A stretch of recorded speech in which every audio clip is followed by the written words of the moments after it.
Hello dear sisters and dear brothers, कैसे आप सब लोग। आज पहले पॉइंट पे बात करूंगी। बहुत ही इंपॉर्टेंट इंफॉर्मेशन देने जा रही हूँ। सो प्लीज रिक्वेस्ट है कि इस वीडियो सीरीज को पूरी देखना और हो सके तो शेयर भी करना। सो बात यह है कि आप लोगों में से बहुत से लोग रेंट पे रह रहे होंगे। प्रॉब्लम कहाँ पे आता है कि हमको हमारा राइट्स पता ही नहीं होता है, इसलिए हमारे साथ बर्बरता होती है और हमको डराया धमकाया जाता है। इसी बारे में मैं बात करना चाहती हूँ।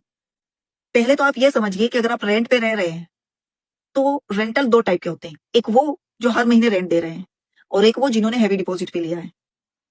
अगर मैं बात करूं एग्रीमेंट की, तो विदाउट एग्रीमेंट जो किराया देते हैं हर महीने, उसका राइट्स ज्यादा होता है अकॉर्डिंग जो हैवी डिपॉजिट पे लेता है।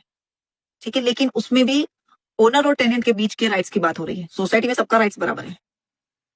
अब अगर मैं बात करूं एग्रीमेंट बनाने की, तो मैं आपसे यही रिक्वेस्ट करूंगी कि कहीं पे भी आप घर लो, रजिस्टर्ड रेंट एग्रीमेंट बनवाना, नोटरी भी नहीं।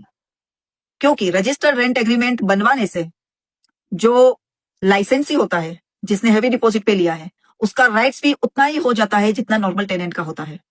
जैसे नॉर्मल टेनेंट में क्या होता है कि कभी वो एग्रीमेंट ना भी बनवाए ना तो भी चल जाता है, क्योंकि वो हर महीने किराया दे रहा है। बट बनवा देने से आपका राइट्स मजबूत हो जाता है।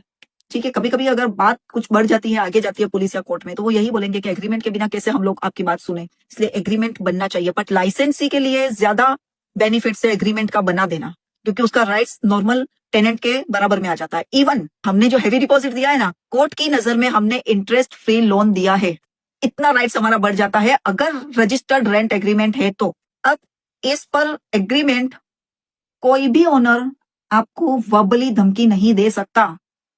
अगर सोसाइटी रजिस्टर्ड है तो सोसाइटी भी आपको वर्बली धमकी नहीं दे सकती, बल्कि सोसाइटी का तो कोई राइट्स बीच में बोलने का बनता ही नहीं है। अगर टेनेंट की तरफ से सोसाइटी में कुछ प्रॉब्लम हुई है तो सोसाइटी कमेटी जाके ओनर को बोलेगी और ओनर कोर्ट के ऑर्डर के हिसाब से आपको नोटिस भेजेगा। लेकिन उसमें भी मुद्दत दी जाएगी और किस रीजन से वो घर खाली करवा रहा है वो लिखना पड़ेगा उसको उस नोटिस में। और बिना मतलब के तो वो घर खाली करवा ही नहीं सकता।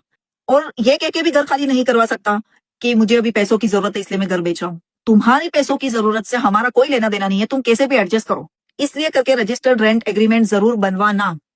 ये तो पहले पॉइंट का पहला पॉइंट हुआ। अभी पहले पॉइंट में और बहुत कुछ बाकी है, अगला वीडियो जरूर देखना।